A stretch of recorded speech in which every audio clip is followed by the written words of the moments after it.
또 김건희에게만 시간을 벌어주는 겁니까? 선거 하루 전 조희대 대법원이 김건희 3심을 전원 합의체로 돌렸습니다. 대법관 12명이 다시 들여다보겠다는 겁니다. 이재명 대통령 재판 때는 그렇게 속전속결이었죠. 그런데 이 12명이라는 숫자에 무서운 함정이 숨어 있다는데요. 어떤 심각한 상황인지 영상으로 확인하시죠. 김건희 3심, 김건희 3심. 오늘 원래 결과 나왔어야 되는데 전원 합의체로 가니까 사실 이게 언론들이 제가 보니까요 제대로 맥락 파악을 못하고 있어요. 그러니까 저는 모르겠습니다. 제가 보기에는 저는 확연하게 보이거든요. 조희대 대법원이 왜 이런 짓을 할까라는 게 확연하게 저는 딱 눈에 보이고 오늘 좀 알아보고 이렇게 했는데 아직까지도 언론에서 조금 심층적인 기사가 안 나와서 제가 나름대로 오늘 제 의견을 제 취재 내용을 전해드리겠습니다. 이게 지금 간단한 일이 아닌 것 같습니다. 이게 간단한 일이 아닌 게 일단은 김건희 상고심을 이례적으로 이런 경우는 거의 처음인 것 같아요.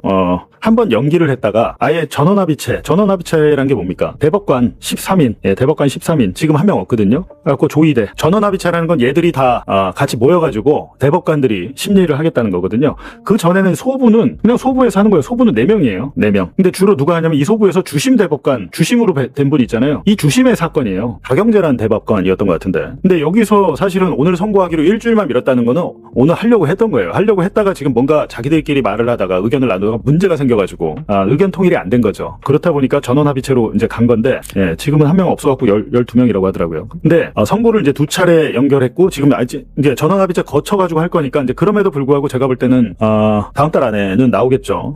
빠르면 한 2, 3주 안에 한 보름 안에 나올 것 같은데 법 쪽에서도 이게 흔치 않은 절차라고 얘기를 하고 있고 헌재 대법관 12명 전원이 심리를 하고 재판장은 요 전원합의체 할 때는 대법관이 재판장을 맡는다라는 거죠. 근데 이게 왜 이럴까라고 보면 그냥 언론 기사들만 봤을 때는 이런 게 있죠. 이진관 판사가 윤석열과 명태균을 유죄를 줬죠. 그 이유가 순차적이고 암묵적인 의사합치를 인정을 했어요. 의사합치수. 이게 되게 재밌죠. 이게 이제 이런 사례가 처음 있는 게 아니고요. 이진관 판사가 이상해가지고 그런 게 아니고 대법원 판례로 이게 있습니다. 이미 명시적으로 합의하고 계약서 쓰고 이런 것도 있지만 이런 부패 범죄는 명확하게 이렇게 얘기를 잘 안 하잖아요. 그냥 이렇게 명시적으로 누가 범죄를 저지르는데 계약서 쓰고 저지릅니까? 그건 말도 안 되는 건데 실제로 근데 김인택 창원지법 판사 그분 명품백 95% 할인받아서 막스마라코트 700만 원짜리를 35만 원에 샀다던가. 그분은 하여튼 명태균에게 무죄를 줬고 우인성 판사는 김건희에게 무죄를 줬고 이진관 판사는 윤석열 명태균에게 유죄를 줬고. 근데 지금 오세훈 선고 있잖아요. 오세훈 선고랑은 이게 관계가 없습니다. 제가 볼 때는. 오세훈 사건은 결이 다른 사건이에요. 오세훈 사건은 결이 다른 사건이라서 이번 논의하고는 제가 볼 때는 아무 관계가 없고 앞서 이제 김건희에 대해서는 우인성 신종호 판사가 김건희가 의뢰를 하거나 사전에 여론조사를 협의하거나 이런 게 입증이 부족하다라고 이제 요런 등의 이유로 하고 김건희 무죄를 줬고 앞서 이제 여기는 안 나와 있습니다만 김인택 부장판사 재판장은 명태균은 정치 활동을 하는 자가 아니야. 그렇기 때문에 정치자금법 위반 혐의가 안 돼. 적용이 안 돼. 이렇게 얘기를 했었는데 지금 이제 오세훈 재판부에서는 요거는 좀 여기 이제 기사를 아마 이게 토대로 만들어서 오세훈이 사전에 이거는 묵시적 합의가 아니고 오세훈이 대놓고 요청했다라고 조영우 부장판사는 판결을 했어요. 그러니까 이거는 2심에서 다퉈야 될 것이지 이번 대법원의 전원합의체로 넘어간 김건희 사건하고는 오세훈하고는 관계가 없다라는 겁니다. 이건 관계가 없어요. 그러니까 이번에 전원합의체 때문에 오세훈의 1심이 뒤집히거나 할 일은 없다라는 거예요. 관계가 없습니다. 그래서 이제 이거는 이진관 판사 때문에 주로 이진관 판사 때문에 벌어진 일인데 딴 게 아니라 이 묵시적 합의라는 겁니다. 묵시적 합의. 묵시적 합의가 인정되면 정치자금법에 공범이 될 수 있다. 김건희는 정치인이 아니잖아요. 정치인이 아니어도 이 불법 정치자금에 연루가 돼 있고 주도적인 역할을 했으면 공범으로 처벌을 받을 수 있다라는 겁니다. 묵시적 합의. 근데 이 말이 처음 나온 말이 아니에요. 제가 좀 이따가 이제 보여드리겠지만 묵시적 합의를 인정해서 이진관 판사는 이렇게 공동정범을 했는데 참 이상하죠. 이진관 눈에도 보이고 우리 국민들 눈에도 보이는데 왜 다른 판사들 눈에는 이런 게 안 보입니까? 명태균과 김건희, 윤석열, 카카오톡 제가 다 뉴스타파 있을 때 라이브 방송하면서 전부 다 공개했고 기사로도 공개했고 나중에 또 그게 원본 같은 게 시사인에서도 공개가 됐고 언론에 다 공개가 됐는데 이런 것들만 그 카톡만 봐도 얘들이 다 한패라는 걸 알 수 있는데 그게 공범이 아니라고 무죄라고 해버린 판사들. 이진관 판사 때문에 지금 이 대법원이 머리가 아프게 된 겁니다. 그래서 이제 이진관 판사는 김건희가 여론조사를 협의하고 전달하는 역할을 했어. 그리고 윤석열은 사전 인식과 동의가 있었어. 명시적이지는 않지만 묵시적으로 있었어. 말하지 않아도 그 카톡 내용만 봐도 이 사람들이 어떻게 한 배를 타는지가 보이는데 그래서 이제 이진관 판사가 쓴 단어가 이거예요. 순차적, 암묵적. 처음에 명태균 대통령을 처음 만난 거는 윤석열이 아닙니다. 처음에 김건희를 먼저 만나요. 김건희를 만나서 여론조사 이야기를 하고 심지어 김건희는 머니투데이에 지금 미래한국연구소 여론조사를 계속 공표했거든요. 윤석열 1등. 윤석열 1등 조사를 머니투데이를 통해서 기사화를 시켰는데 이게 꼬였어요. 머니투데이에서 보니까 이거 조작하는 것 같거든. 근데 김건희가 그 첩보를 자기가 먼저 알고 명태균한테 이야기를 합니다. 아니 지금 누가 이거 보내왔는데 머니투데이 편집국장이 더 이상 안 실어준다고 하게 되는데 이거 어떡하냐라고 하니까 명태균 씨가 걱정하지 마십시오. 제가 해결하겠습니다. 라고 해가지고 머니투데이에서 뉴데일리로 여론조사 기사 내는 회사를 바꿔요. 이게 지금 이게 한 패가 아닙니까 이게? 그리고 홍준표가 윤석열을 이기는 여론조사 기사가 계속 나오니까 이거 어떡하냐고. 우리 오빠가 반드시 1등이 돼야 된다고 라고 하니까 또 명태균 씨가 걱정하지 말라고 안심을 시켜주고 실제로 그 다음에 또 윤석열이 1등하는 여론조사가 언론에 실려요. 뭐 하여튼 그런 걸 봤을 때는 너무도 상식적인 것인데 이 판사들은 이 법리로 장난을 치면서 무죄를 줬는데 이진관 판사의 이 순차적 암묵적 의사 합치 이걸로 인해서 그러니까 윤석열 판결문에 김건희가 유죄로 나와요. 김건희를 거기서 기소를 이진관 재판부의 피고인이 아니어서 그냥 끝난 거지. 이진관 판결문에서 윤석열과 김건희는 공범이에요. 그래갖고 이미 거기서 이제 유죄가 내려지니까 이 상황을 어떻게 좀 정리를 해보려고 대법원에서 이렇게 하는 것 같습니다. 지금 묵시적 합의가 그렇다면 이진관이 만들어낸 거냐? 절대 아니죠. 묵시적 합의는 갑자기 나온 법리가 아니고 대법원 판례가 많아요. 무지하게. 특히 정치자금법 같은 경우는 이렇게 불법 정치자금을 은밀하게 주지 뭐 누가 대놓고 이렇게 주지도 않잖아요. 그렇기 때문에 특히 정치자금법이나 공직선거법에서 묵시적 합의 판례가 굉장히 많고 이 판례에는 명시적인 계약이 없어도 성립을 한다. 뭐 전체적인 모의나 노골적인 약속은 없어도 된다. 필수는 아니야. 있으면 좋은데. 그리고 당사자들의 의사가 상통하면 공모관계가 성립한다. 이거는 제가 말씀드렸지만 명태균과 이 윤건희 부부의 SNS 대화가 있잖아요. SNS 대화가 남겨져 있고 명태균뿐만이 아니고 강혜경, 김영선, 뭐 김태열 주변인들의 일치된 증언, 법정 증언 이게 다 증거가 되는 거거든요. 그리고 그래서 이 묵시적 합의는 정황 증거만으로도 판단이 가능합니다. 유죄를 줄 수 있어요. 지금 여기 보시면 여기 사건 번호 있잖아요. 대법원 2004-5652 정황 증거만으로도 오세훈 이거 또 이름을 빨간색으로 바꿉시다.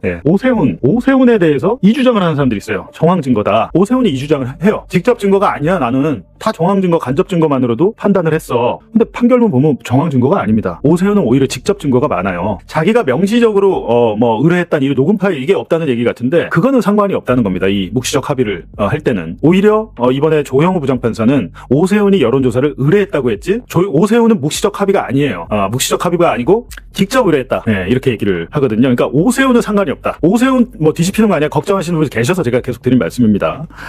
네, 지금 매블쇼에서 전화가 오는데 왜 이럴까요? 오늘 제가 매블쇼는 시간이 늦어서 안 가기로 했는데 이제 지금 방송 중인 거 알 텐데 그래서 제가 드리고 싶은 말씀은 오늘 이거는 어떤 언론에서도 안 나온 얘기예요. 안 나온 얘기인데 뭐냐면 이번 전원합의체에서 뭘 하려고 할지가 우리가 너무 궁금하잖아요. 불안하고 야 김건희 또 봐주려고 하는 거 아니야? 라는 생각이 들잖아요. 저도 그 생각이 걱정이 돼요. 지금 되는데 이진관 판사가 두 가지를 얘기를 했는데 이거를 혹시 뒤집으려고 하는 거 아니야? 라는 걱정이 없지 않습니다.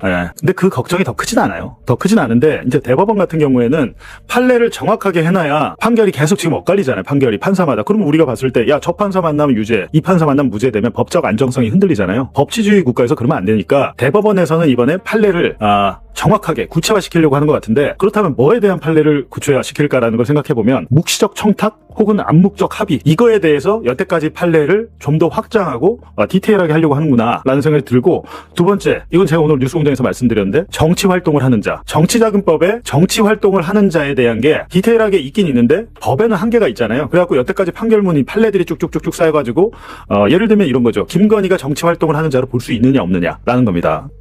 판사마다 우인성이나 김인택 같은 사람은 정치 활동을 하는 자로 안 봤죠. 그럼 명태균을 정치인으로 볼 수 있나?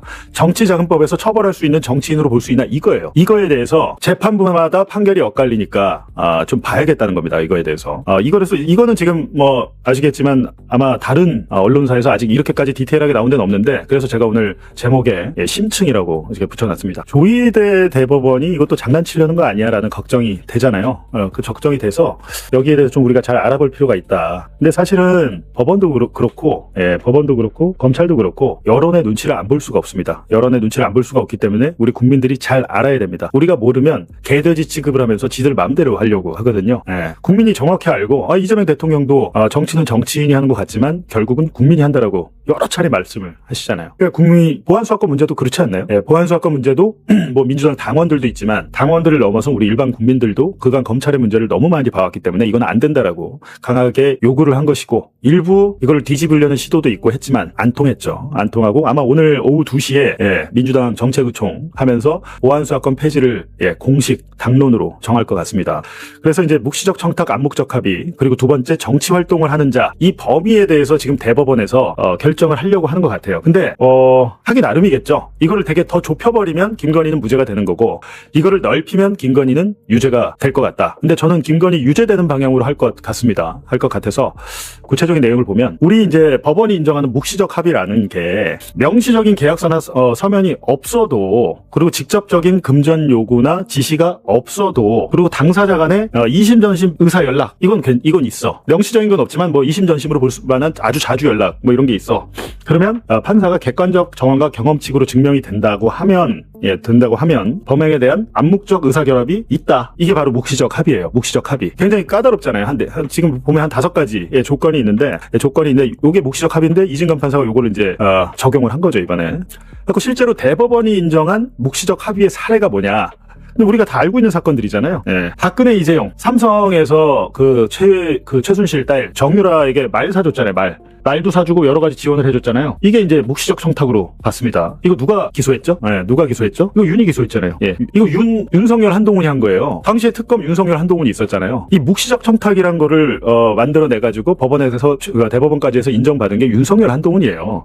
그러니까 윤석열은 어떻게 보면 자기가 그 최순실 박근혜 잡으려고 했던 그 법리 공식이 자기한테 올가미가 돼가지고 지금 그렇게 된 건데, 어찌됐든 이 최순실 사건이 묵시적 청탁 플러스 암묵적 공모, 요것도 인정. 그리고 이명박 삼성 다스 소송비 대납한 거, 이명박 자기는 몰랐다고 그랬거든요.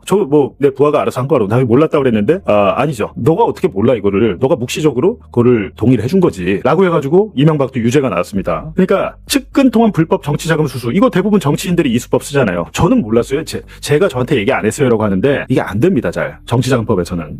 그래서 이 묵시적 합의, 청탁이나 암묵적인 공모, 이게 이제 되면 정황 증거만으로도 유죄 공범이 확정이 된다라는 겁니다. 이건 대법원에서 많이 있는 일인데 이진관 판사가 한 거지, 없는 거를 이진관 판사가 만들어서 한 게 아니다라는 말씀이에요. 그러니까 묵시적 합의시 그렇다면 처벌 대상은 뭘까?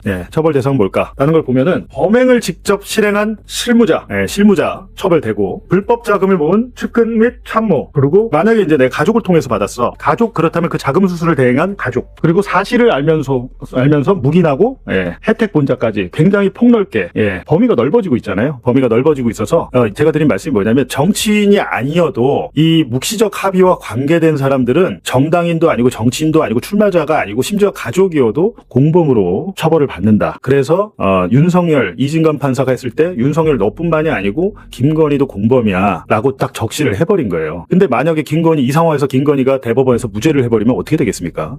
이거에 대해서 지금 대법원이 심각한 고민에 빠졌다라는 겁니다. 하고 정치자금법 좁은 해석에 잇따른 무죄가 나오니까 지금 법원이 이런다는 건데, 이 지금 딴 건 아니고요. 여기서 이 신종호 판사, 김건희 2심 판사죠. 1심은 우인성이 했는데 김건희를, 이겁니다. 이게 중요해요, 지금. 김건희를 정치 활동하는 자로 보기 어렵다면서 명태균 여론조사 수수를 무죄로 줬습니다. 이겁니다, 지금. 그러니까 명태균이 정치적 공동체를 진술했다고 해서 그것만으로는 처벌이 불가야라고 이제 이 신종호 판사가 지금 돌아가셨죠. 그때 이거 판결 내리고 극단적인 선택을 하셔가지고 돌아가신 걸로 지금 기억이 되는데, 어쨌든 이게 이제 이거에 대해서 지금 김건희를 정치 활동하는 자로 볼 수 있을 것이냐 말 것이냐, 이진관은 그렇게 봤으니까 거기에 대해서 지금 엇갈린 판결에 대해서 이번에 전원합의체에서 정리를 하려는 거다라는 겁니다. 그래서 이진관 재판부가 이런 무죄 논리, 신종호 판사가 했던 그 무죄 논리를 뒤집었는데, 이전 재판부, 아까 그 재판부에서는 정치 활동을 하는 자인지 엄격하고 좁게 판단을 했다고 하면 이진관 재판부에는 공동정범의 책임이 있다. 가담했으니까, 가담.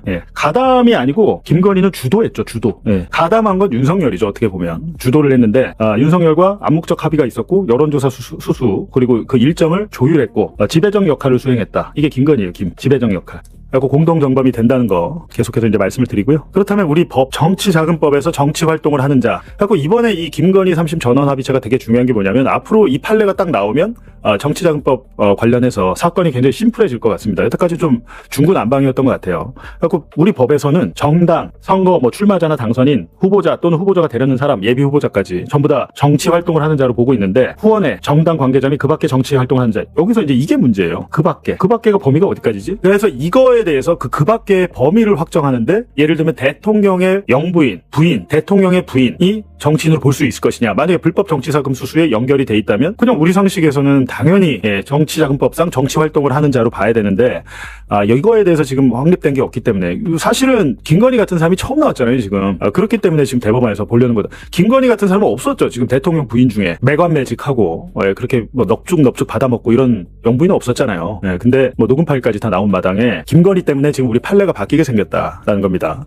그리고 대법원이 정한 정치활동의 기준을 보면 그러니까 정치활동이 뭐야? 우리 잘 모르잖아요. 근데 보면 법에는 권력의 획득, 유지 또는 권력 행사와 관련된 행위, 그리고 정당, 공직선거, 후원에 관련 활동을 주로 해야 되는데 직접성과 지속성이 있어야 된다. 뭐 이례적인 게 아니고, 그리고 단순 활동은, 그런데 이 단순 활동은 제외한다. 우리가 뭐 우리 같은 사람들 정치적 관심이나 뭐 시민운동, 사적 모임만으로는 부족해. 이거는 정치 활동이 아니야. 그러니까 이게 어떻게 보면 굉장히 좀 추상적이지 않습니까? 이런 것 때문에 지금 판례가 이번에 김건희 때문에 바꿀 수밖에 없게 됐다라는 겁니다. 그래서 이제 보시면 결국에는 이 정치활동의 기준 그리고 묵시적 합의의 범위, 이 두 가지를 결국엔 대법원에서 할 텐데, 김건희 같은 사람이 진짜 처음 있고 아마 모르겠습니다. 이런 사람은 앞으로 없을 것 같은데, 김건희 같은 아주 특이한 사람 때문에 독보적인 부패 세력이잖아요. 김건희, 윤석열 같은 사람 제가 볼 때는 우리 헌정사에 이제 나오기는 힘들 것 같은데, 하긴 모르죠. 우리가 박근혜, 최순실 때도 이런 일이 또 있을까라는 생각을 했는데 그 사람들보다 더한 사람이 나왔어요 지금. 김건희를 생각하면 최순실은 억울하죠. 최순실이 20몇 년 받지 않았나요? 징역. 근데 김건희는 지금까지 합쳐봐야 11년이고 다른 사건 다 합쳐봐야 김건희 20년이 안 넘을 텐데, 어찌됐든 최순실 때도 와 저런 사람이 있나 싶었는데 최순실을 뛰어넘는 김건희가 나왔죠.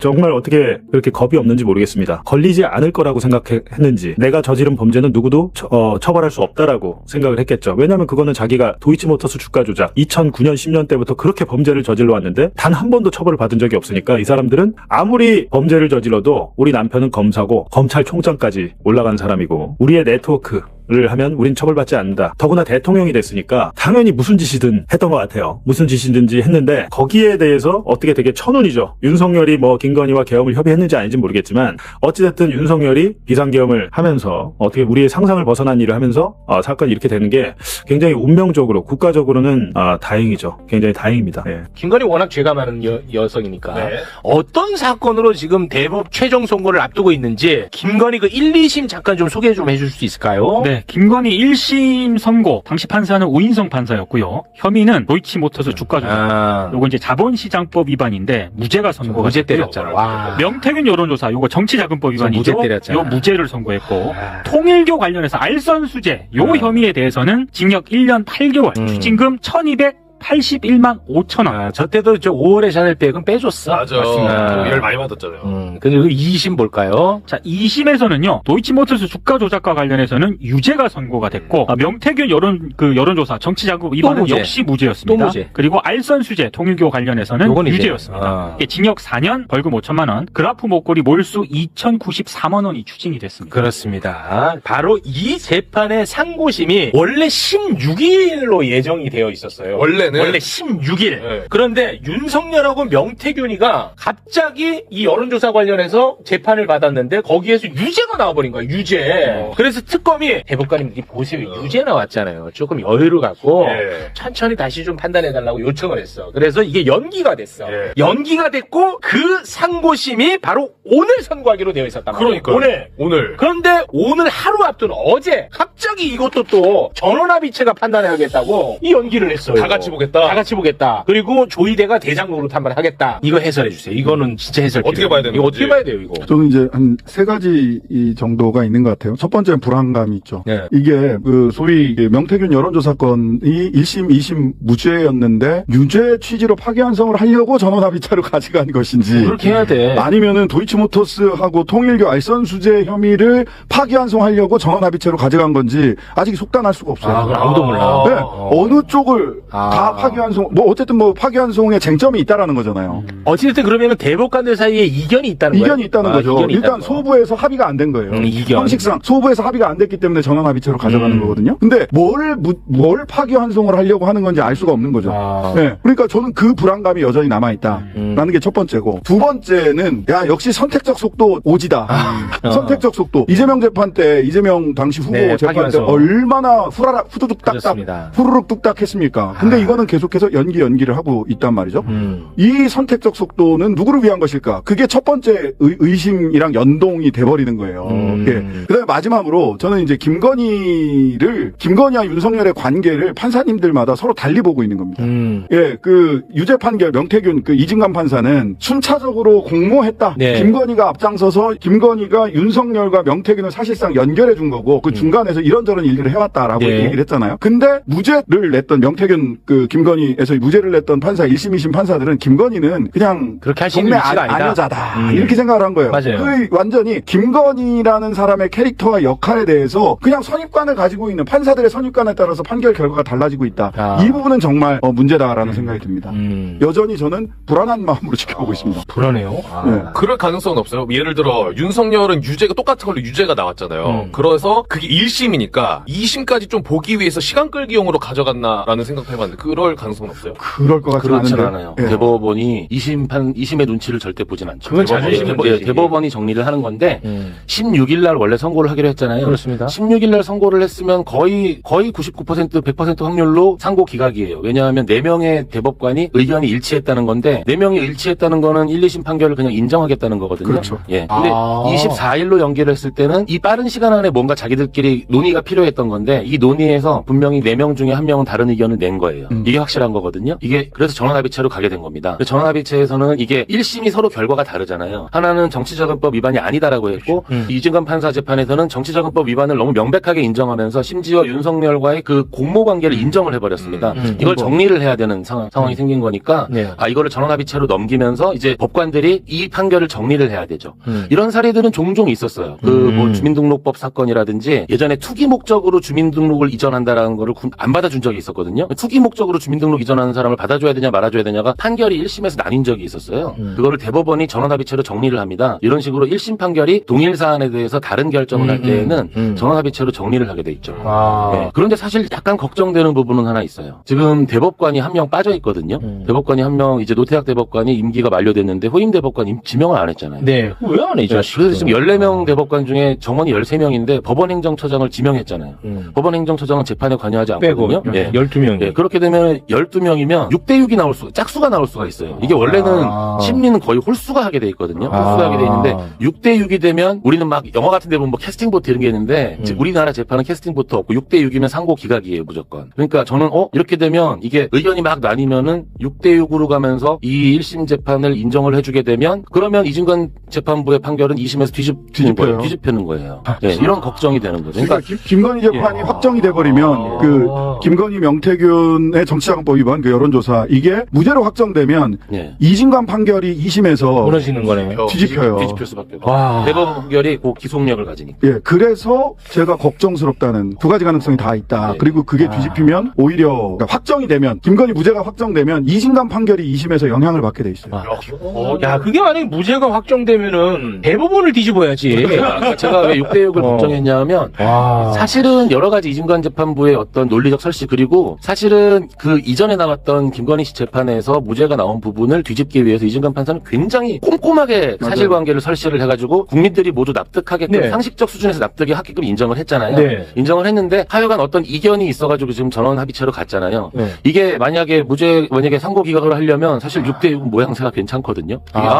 우리도 이 정도 의견이 나왔지만 상고 기각이 됐다. 그럼 그래요? 갑자기 저는 전원합의체로 간다 그럴 때 그 6대6이 너무 걱정이 되더라고요. 듣고 보니까 그 약간 쎄하죠. 조이대 스타일이야. 쎄하죠. 네. 듣고 듣고 보니까 네. 조이리 스타일이라고 네. 자기가 일단 명분도 네, 명분이 생기죠. 찾고 네. 자기 우리가- 딸에는 실리도 찾는 거야. 네, 네, 네. 아니 근데 아무리 그래도 선고 하루 전에 네. 이렇게 대법원 전원 합의체로 가져가는 그 선고 자체를 미루면서 너무 짧은 기간을 두면서 이게 뭔가 그 4명이서 합의가 될 거라고 생각을 했었나 봐요. 소부에서 원래 결정이 4명이 모두 결정을 하면 내릴 수 있거든요. 예. 근데 4명 중에 분명히 한 명이 지금 이견을 제시한 거예요. 최소 한 명이 예. 그 판결 이진관 판결을 보고 판결을 보고 이의를 제기한 거죠. 네. 네. 그러니까 소부에서 결정 못하고 네. 전원 합의체로 간 겁니다. 소부에서 합의가 안 된 거죠. 네, 네. 말을 하자. 알겠습니다. 그거는 저희가 또 지켜보도록 하겠습니다. 이게 쎄합니다. 어느 네. 한쪽으로 지금 기대감 가지고 볼 수 있는 게 그런 아니에요. 상황은 아닌 것 같습니다. 예, 확실히. 예.